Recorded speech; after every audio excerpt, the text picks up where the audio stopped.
प्रिय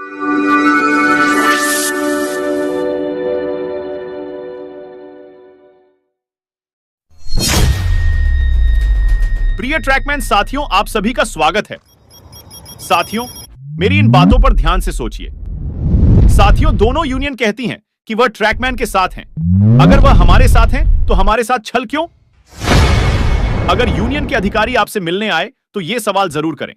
सवाल यह है कि अगर यूनियन ट्रैकमैन के साथ हैं, तो यूनियन से जुड़े हुए हमारे एसएससी हमसे मैनुअल से ज्यादा काम क्यों करवाते हैं और चार्जशीट क्यों देकर परेशान करते हैं?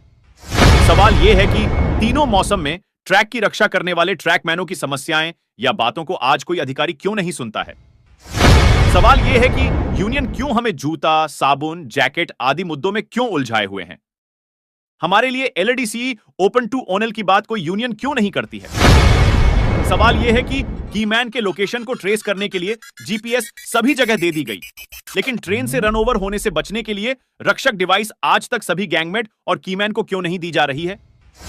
सवाल यह है कि हमारे साथ भर्ती हुए दूसरे डिपार्टमेंट के कर्मचारी आज 4200 ग्रेड पे में पहुंच गए और हम 1800, 1900, 2400 और 2800 में ही रह जाते हैं।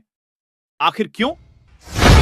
सवाल यह है कि ग्रुप डी की सभी भर्तियों को पहले इंजीनियरिंग विभाग में ट्रैकमैन के पद क्यों नहीं कराते और फिर 5 साल बाद दूसरे डिपार्टमेंट में क्यों नहीं भेजते? सवाल यह है कि सबसे ज्यादा एब्सेंट ट्रैकमैन की ही क्यों होती है और सबसे ज्यादा चार्जशीट क्यों दी जाती है? जबकि दूसरे डिपार्ट के कर्मचारी रिटायर्ड हो जाते हैं, फिर भी एक भी एब्सेंट या चार्जशीट नहीं मिलती। सवाल यह है कि दूसरे डिपार्ट में हर साल बहुत से पोस्ट पर भर्ती एलडीसी के तहत होती हैं, लेकिन हमारे डिपार्ट में क्यों नहीं होती हैं?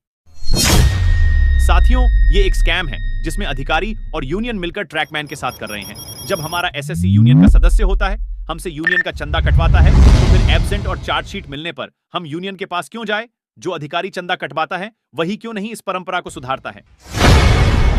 सबसे ज्यादा यूनियन को चंदा ट्रैकमैन ही देता है, दूसरे डिपार्ट से उन्हें इतना चंदा नहीं मिलता है। इसलिए यूनियन ही चंदा कटवाने के लिए एसएससी से कहती है, ट्रैकमैन का शोषण करो ताकि ये दबाव में आकर चंदा देते रहे और यूनियन को चंदा कटवाने के लिए ट्रैकमैन के पास जाना ना पड़े और एसएससी को भी चंदा के पैसे से 20%, 30% कमीशन मिलता रहे।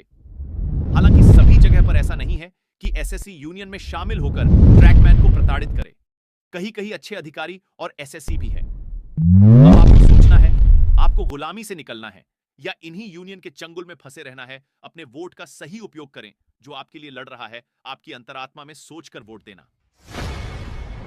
धन्यवाद। आपका छोटा भाई एक ट्रैकमैन साथी की आवाज। दोस्तों, इस वीडियो को आग की तरफ फैला दो। जय हिंद, जय रेल, जय ट्रैकमैन।